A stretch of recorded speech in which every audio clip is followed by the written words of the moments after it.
Olá,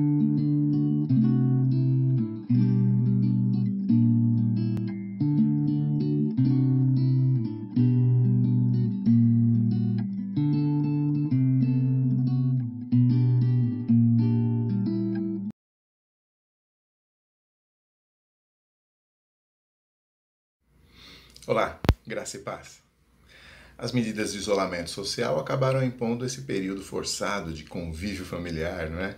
Mas nós cremos que Deus tem seus propósitos nisso e queremos incentivar os irmãos e irmãs a usarem esse momento para iniciar, retomar ou fortalecer a prática do culto doméstico com seus familiares. No primeiro vídeo já falamos sobre a importância dessa prática. No segundo, demos orientações práticas sobre como realizar. No terceiro, falamos especificamente sobre o momento de compartilhar a palavra. E nesse vídeo, vamos focar na presença e participação das crianças no culto familiar. E, em primeiro lugar, nós devemos afirmar com muita clareza que as crianças são parte integrante do reino de Deus.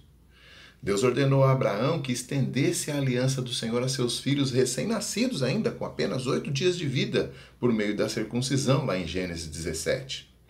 O salmista, lá no Salmo 148, inclui os jovens e crianças na exortação a que todas as criaturas louvem o nome do Senhor. Moisés, por exemplo, não aceitou a proposta inicial de Faraó de que apenas os hebreus adultos fossem adorar a Deus no deserto e continuou enviando as pragas até que ele cedesse e todo o povo pudesse adorar a Deus. Aliás, no próprio livro de Deuteronômio, ele ordena que as promessas e leis sejam ensinadas aos filhos ainda pequenos, né? Já que diz lá que quando os filhos perguntassem o que significavam aqueles rituais, o que significava comer aquelas coisas e tudo mais, os pais deveriam explicar. Então, filhos pequenos ainda que precisam de explicação, já inseridos no culto ao Senhor, dentro dos lares e no aprendizado da palavra do Senhor. Podemos dizer que foi em obediência a isso mesmo que vovó Lloyd e mamãe Eunice ensinaram as sagradas letras para Timóteo desde que ele era um bebê, como diz lá em 2 Timóteo 3,15. O Senhor Jesus ensinou claramente lá em Mateus 19, 13 e 14 que das crianças é o reino dos céus. Aliás, Jesus não deu bronca nas crianças por atrapalharem o culto dos adultos. Ele deu bronca nos adultos que estavam atrapalhando as crianças de se achegarem a ele. Isso é muito significativo. Então, se esses textos nos ensinam alguma coisa, é que crianças são parte do povo de Deus, reunido no culto, seja no culto público na igreja, seja no culto doméstico. Agora, quanto às crianças, o culto doméstico apresenta pelo menos 3 vantagens em relação ao culto na igreja. Em primeiro lugar, treina a criança a se portar no culto público. Treinamos em casa e a criança então está habituada a fazer isso na igreja também. Em segundo lugar, é uma oportunidade completa, ou mais completa do que no culto doméstico, do que no culto da igreja, para que os pais sejam um modelo de espiritualidade para os seus filhos. Afinal de contas, na igreja as crianças veem os pais fazendo poucas coisas. Levanta, senta, lê, canta. Mas em casa são os pais que estão dirigindo o culto e as crianças então têm a oportunidade de ver um modelo de espiritualidade dentro do seu próprio lar. E também o culto doméstico se torna uma oportunidade maior de participação da criança no culto infantil. Então ali no culto doméstico ele pode muito bem fazer as coisas que ele vê os adultos fazendo na igreja. E tem uma quarta coisa, é uma oportunidade dos pais supervisionarem o desenvolvimento espiritual dos filhos. Então, quando você pede para uma criança orar, ou pergunta se ela tem pedido de oração, pergunta se ela tem alguma questão, alguma dúvida, isso tudo vai fazendo com que você tenha oportunidades de verificar como está o desenvolvimento espiritual do seu filho bem de perto. E é sobre essa participação infantil no culto em casa que eu quero então falar durante esse vídeo de maneira mais destacada, indicando as dinâmicas diferentes para as diferentes fases de desenvolvimento. E quando eu falo de fase de desenvolvimento, lembre-se, essas fases são generalizações aí da pedagogia, da psicopedagogia, porque na verdade cada criança tem o seu próprio ritmo e você vai precisar se adaptar aí àquilo que é a necessidade do seu filho. Lembre-se também que se você tiver mais de um filho, ou seja, filhos em diferentes momentos, em diferentes fases, então você precisará de sabedoria para equilibrar as necessidades de cada um. Por exemplo, uma possibilidade é combinar que o culto de certo dia, da terça, por exemplo, é mais para o caçula e o culto da quinta é mais para o mais velho, alguma coisa assim. Uma outra sugestão seria um rodízio, né? Então, nesse culto, quem escolheu a música foi Joãozinho, mas no próximo quem vai escolher a música será a Mariazinha. Mas quando a Mariazinha escolhe a música, o Joãozinho escolhe a história bíblica que será lida e contada, por exemplo. Se a diferença for muito grande entre o mais velho e o mais novo, você pode até encarregar o mais velho de ajudar com o mais novo, em vez de ficar competindo com ele, né? E numa certa faixa etária, as crianças gostam muito de ser colaboradoras, né? Elas se sentem participantes. Enfim, peçam sabedoria a Deus e usem a imaginação. Aliás, peçam mais do que sabedoria, peçam paciência também. Crianças costumam ficar especialmente ativas e falantes, né? Quando a gente quer que elas fiquem quietinhas. Então, enquanto vocês estão treinando seus filhos para que eles sejam participantes e se comportem no culto, em casa e na igreja, Deus está treinando vocês, lembrem-se disso, para que vocês possam manifestar amor, alegria, paz, paciência, amabilidade, bondade, fidelidade, mansidão, domínio próprio, que é o fruto do Espírito lá de Gálatas 5, 22 e 23. Você está treinando seu filho, Deus está te treinando. Outra coisa, seus filhos vão precisar de tempo.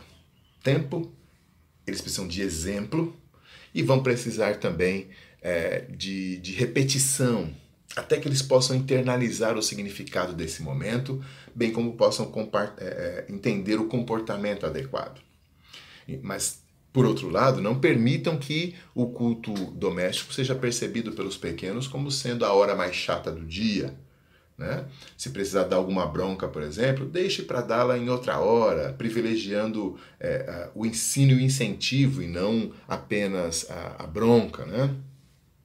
E depois de dar esse ensino e esse incentivo, um pouco antes do próximo culto e do outro, relembre as regrinhas e as instruções que foram dadas no intervalo entre o último culto e esse agora, né? Faz aquela recapitulaçãozinha para que esteja fresco na cabecinha deles quando começar o culto. Então, não fique ali transformando o culto no momento de dar bronca. Fica quieto. Tente evitar isso.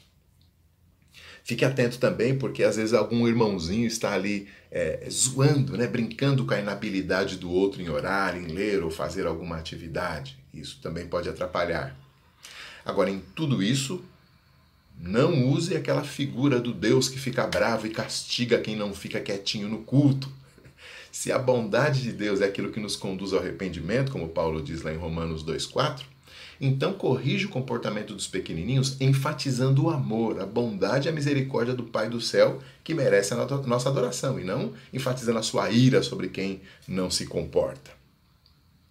Quanto à duração do culto também, é claro que a presença das crianças vai influenciar, né? Se você tem crianças pequenas, então faça um culto mais breve, menorzinho, né?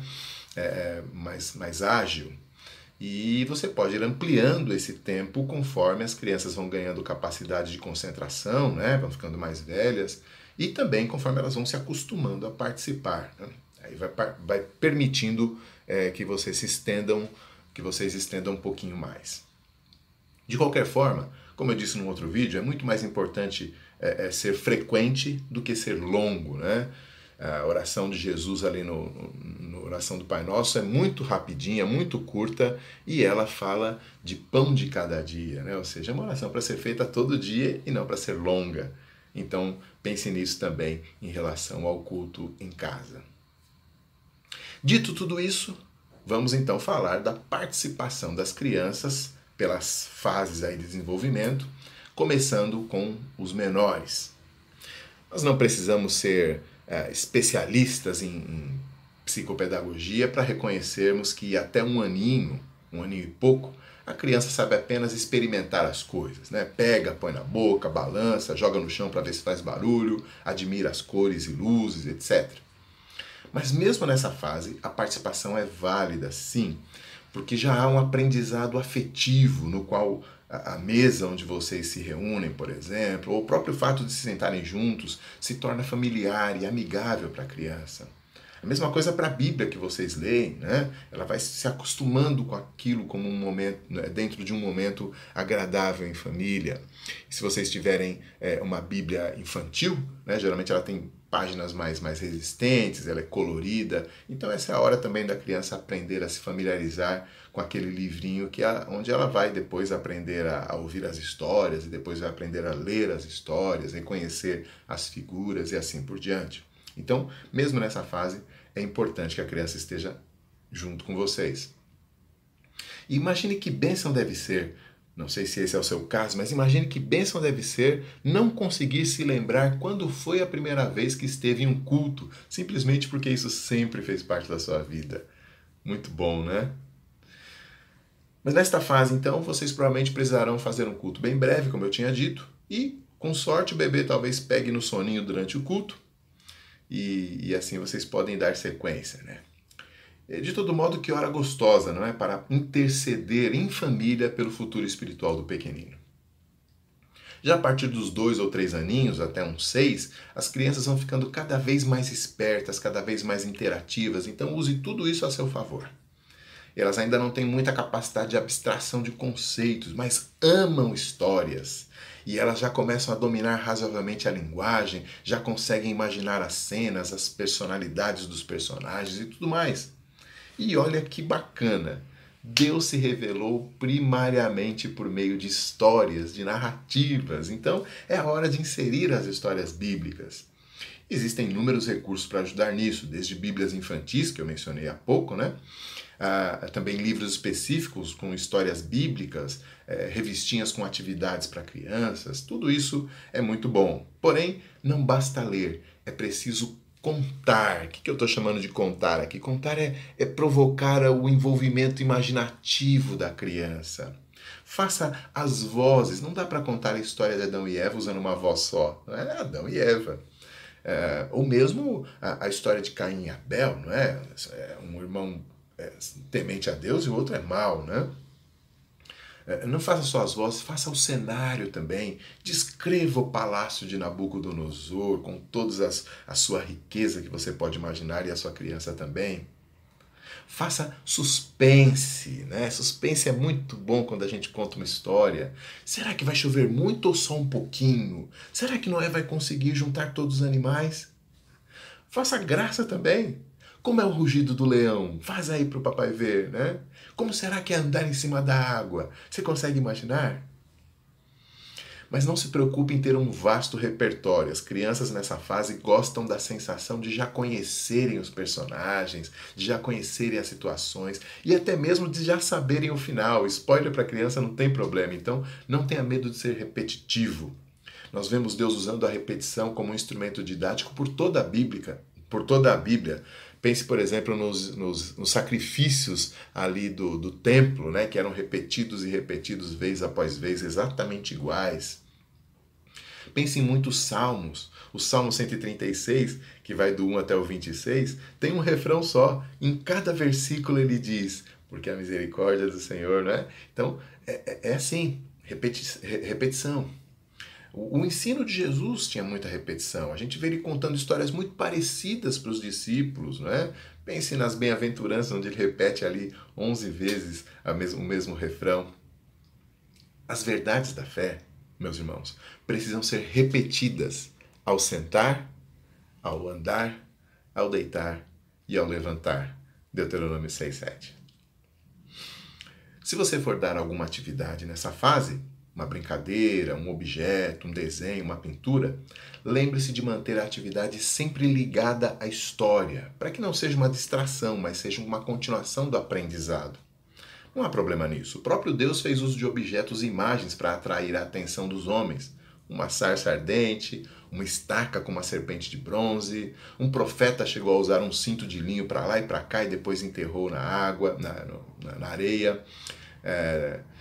O pão, o cálice de vinho. Então Deus usa isso e nós podemos usar também. A exceção, é claro, são as imagens da divindade, já que o segundo mandamento proíbe de fazer imagens de Deus. Nós vivemos numa era muito imagética, né? Mas nós adoramos um Deus que se fez revelar por meio da sua palavra, sem mostrar aparência alguma. Ele fala disso lá em Deuteronômio 4 para o povo de Israel. Eu sei que todos os materiais infantis, até mesmo da nossa editora, trazem desenhos de Jesus. Mas não é fácil contornar isso. Não é difícil contornar isso em casa. Uma sugestão, por exemplo, é fazer desenhos das obras de Jesus. O mar calminho, o paralítico carregando sua cama, Lázaro andando todo enfaixado para fora do túmulo e assim por diante. Não precisa desenhar Jesus, né? Ou então, desenhar o nome de Jesus, né? Pode imprimir o nome de Jesus para a criança pintar, pode pedir para a criança copiar as letrinhas num papel e depois pintar. Né? Isso é válido, é claro, para as três pessoas da Trindade, né? O Pai, o Filho e o Espírito Santo.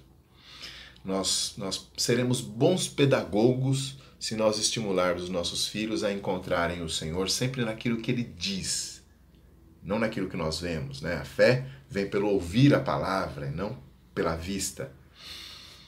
Aliás, repetir e decorar palavras-chave, nomes, trechos ou versículos inteiros pode ser uma atividade muito boa para as crianças, né? Elas podem ver nisso um jogo de memória, né? Podem achar até uma competição nisso e se empolgar com isso. E esses versículos, esses trechos decorados podem abençoar o coração delas na hora que for necessário. Em todo caso, nenhuma atividade deve ser feita por si só. Lembre-se sempre de acompanhar a atividade com uma explicação falada que reforce a ligação entre o que a criança está fazendo e aquela verdade que nós queremos que ela guarde. O momento em que as crianças menores fazem a atividade pode ser a oportunidade em que a mesma narrativa, a mesma história é agora explicada e aplicada à vida dos maiores e dos adultos. Já na hora da oração, os menores devem também participar. Né? Então, mesmo nessa fase de 2 a 6 anos, a criança aprende muito por imitação e ela faz muitas coisas por querer agradar. Então é a hora da criança aprender a orar. Então ela esteja presente com a família, enquanto a família faz os pedidos de oração, enquanto a família faz a oração em voz audível. Incentive o seu filho também a fazer um pedido, estimule-o a orar nas suas palavrinhas. E vocês, né, que são maiores, façam orações simples o bastante para que ela possa compreender as palavras usadas, aprender o sentido geral do que está sendo pedido e do que está sendo feito. E assim ela vai aprender também a fazer. Ou então, faça aquela oração repetindo, né? Alguém vai falando as palavrinhas e a criança vai repetindo, ainda muito sem entender, mas aquele aprendizado afetivo que a gente tinha falado lá atrás é muito importante. Se a sua criança se mostrar muito tímida para orar, procure incentivá-la dizendo que Jesus ouve a oração dos pequeninos também. Né? E lembre a ela que ela não precisa ficar com vergonha porque somente Jesus é que importa. Né? Se as outras pessoas vão achar que ela não ora direito, ou se alguém fala mais bonito que ela, né? Se ela vai gaguejar, nada disso importa. Jesus está ouvindo e ele não se importa com isso. Na hora da adoração, há inúmeros ministérios especializados em música infantil. Por exemplo, a Igreja Presbiteriana do Jockey, lá em Teresina, Piauí, produziu um CD chamado O Que Deus É, com 11 músicas infantis, cada uma falando de um atributo de Deus. Muito bacana. Uma forma de organizar o culto quando tem crianças é permitir que a criança escolha uma música e os adultos escolham outra, por exemplo. E seja paciente, porque as crianças amam repetição também na música. Às vezes a gente cansa, mas elas não. A próxima fase do desenvolvimento é caracterizada pelo maravilhoso avanço da linguagem chamada alfabetização. Na verdade, essa etapa pode ser inclusive estimulada no próprio culto doméstico. Por exemplo, pode-se marcar na Bíblia uma palavra-chave na história com alguma cor específica, explicar para a criança que aquela palavra significa isso ou aquilo, e a criança então vai começando a identificar o que está escrito. Também dá para usar isso durante a atividade, né? Copiar e pintar uma palavra-chave da história ou o nome de um personagem. Propõe atividades sempre de acordo com as habilidades já desenvolvidas e com aquelas que estão por serem desenvolvidas, avançando aí as fases, né? Ajudando a criança a ser estimulada para as próximas fases. Agora, nessa fase aí dos 6, 7, até ali pelos 11, a criança não apenas sabe ler, não é apenas isso, ela também desenvolve capacidades a mais, a capacidade, por exemplo, de relacionar causa e efeito, né? Isso causou aquilo, a capacidade de analisar as coisas nas partes e não apenas no todo, a capacidade de formar hipóteses, de deduzir as soluções, de pensar mais abstratamente, de se concentrar mais ou durante mais tempo num assunto e assim por diante. Toda essa capacidade, somada ao ambiente escolar, marcam essa fase dos 6 anos em diante, segundo estudiosos, pelo ímpeto de conquistar o mundo, de ganhar as coisas, né? Ou seja, de descobrir o mundo. A essa altura a criança ainda curte muito as histórias, mas o envolvimento dela vai se dando menos pela fantasia e mais pelo interesse mesmo. Uma forma de estimular esse interesse nesses maiorzinhos são perguntas mais reflexivas. Por exemplo, vamos imaginar aquela história lá de Marcos 5, do 24 a 34, onde Jesus cura uma mulher que estava com hemorragia. Então você pode fazer perguntas de conteúdo, por exemplo. Há quantos anos a mulher estava doente? Quem prestou atenção vai saber. Ou, o que é que Jesus disse para a mulher no final? Quem prestou atenção vai saber. Ou então perguntas de compreensão. Por exemplo, o que significa hemorragia? Será que alguém sabe? Né? Perguntas de envolvimento, essas são muito interessantes. Por que você acha que ela não quis que ninguém soubesse da sua cura? Por que Jesus ficou perguntando quem tinha tocado ele? Será que ele não sabia? Né? Perguntas de significado. O que Jesus quis dizer com tua fé te salvou? Né? Então, é claro, se você tem filhos aí de diferentes idades, você pode escolher as perguntas mais fáceis para os menores e as perguntas mais difíceis para os maiores. Né? Assim todo mundo fica achando que está entendendo tudo dentro da sua capacidade. Aliás, para os maiorzinhos, melhor ainda é pedir pesquisas que eles possam fazer online. Né? Eles são essa geração online, então aproveite isso também. Né? Você pode fazer isso com antecedência, você já sabe qual é a história que vai ser contada no culto, chame eles, né? E diga, ó, você vai pesquisar isso, você vai pesquisar aquilo. Por exemplo, encontrar uma imagem do que é isopo. Muitos crentes adultos não sabem o que é isopo, nunca viram, mas hoje em dia com a internet, com uma pesquisinha, você pode descobrir. Alfarroba. O que é alfarroba? Como é? Eu quero uma imagem da alfarroba para o culto da noite. Ou uma localização. Né? Imagine a criança perceber que no mesmo Google Maps que ela encontra a casa dela, ela pode encontrar o Rio Jordão. Olha que bacana, né? Ou o Monte Sião. Como será o Monte Sião hoje em dia? Ou qualquer outra informação, a data do reinado de Salomão, quem foi Pôncio Pilatos, né? Isso vai dando um senso de participação efetiva no culto e vai despertando o interesse pela Bíblia como fato, não como fantasias, historinhas infantis, não é? Tanto na primeira fase como nesta segunda, tenha o cuidado de não transformar a Bíblia num livro de regras de bom comportamento. Essa é uma tentação muito grande para nós. Ainda que haja mandamentos, normas, princípios de conduta nas Escrituras, não é esse o centro da sua mensagem. E levar as crianças a pensarem assim pode ser tremendamente danoso para as suas vidas. Né? Elas acabam achando que o cristianismo é apenas mais uma religião com mais um monte de regras, quem sabe até mesmo regras muito antiquadas. Então não faça isso. O centro da palavra não é o que ela manda a gente fazer. O centro da palavra é Jesus.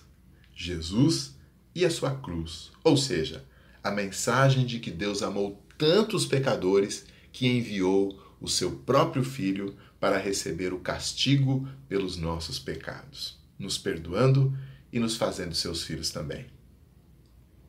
Mas como manter o essencial em foco nas diversas histórias bíblicas? Aqui vão algumas dicas. Em primeiro lugar, mantenha sempre o personagem humano como coadjuvante e Deus como protagonista. Mesmo que Deus não apareça explicitamente na história.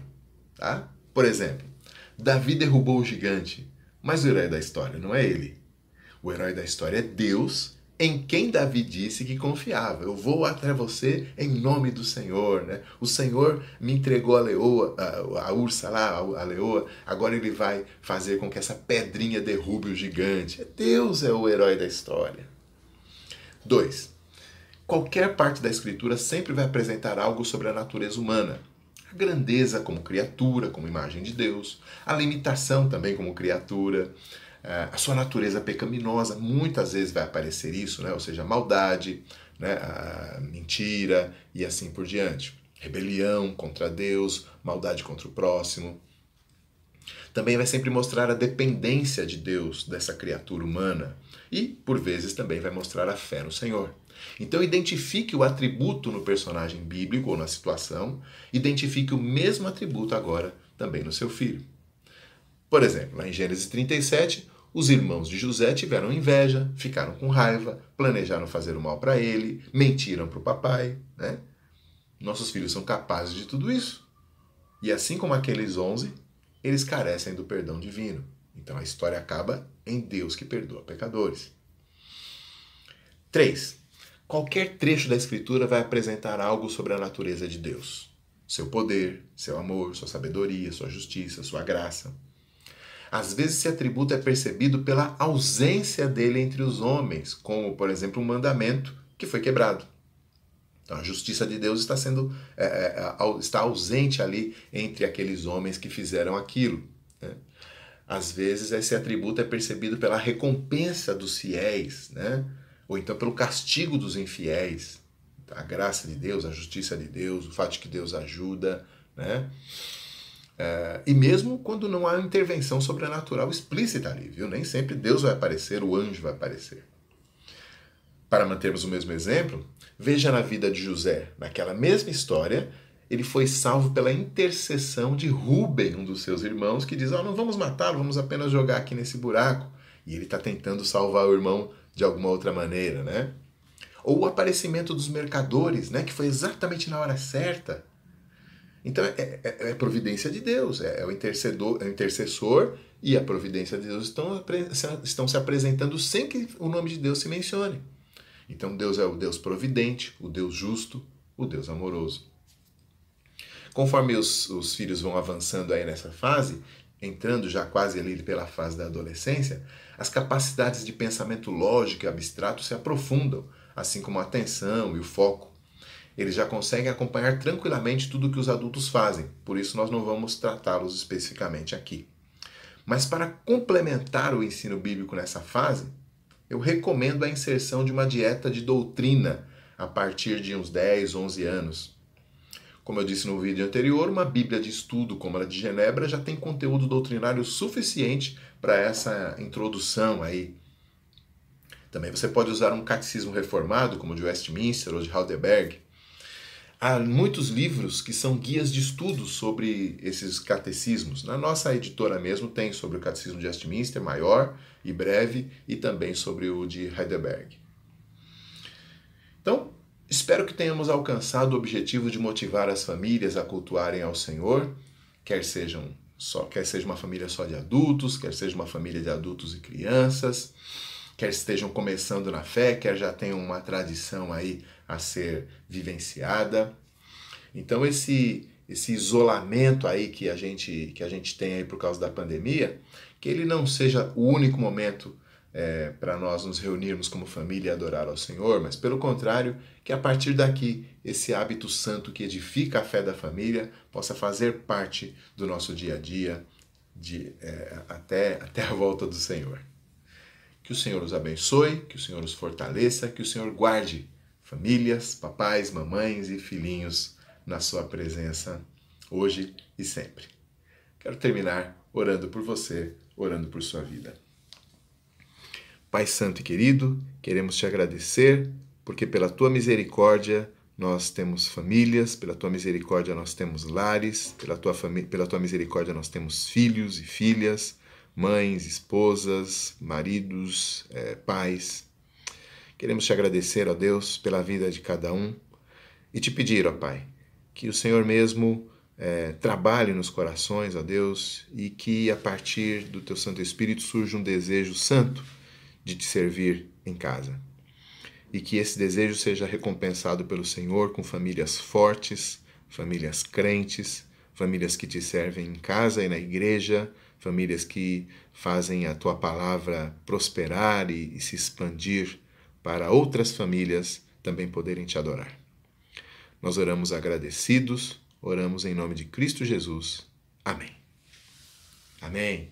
Que o Senhor os abençoe. Até a próxima.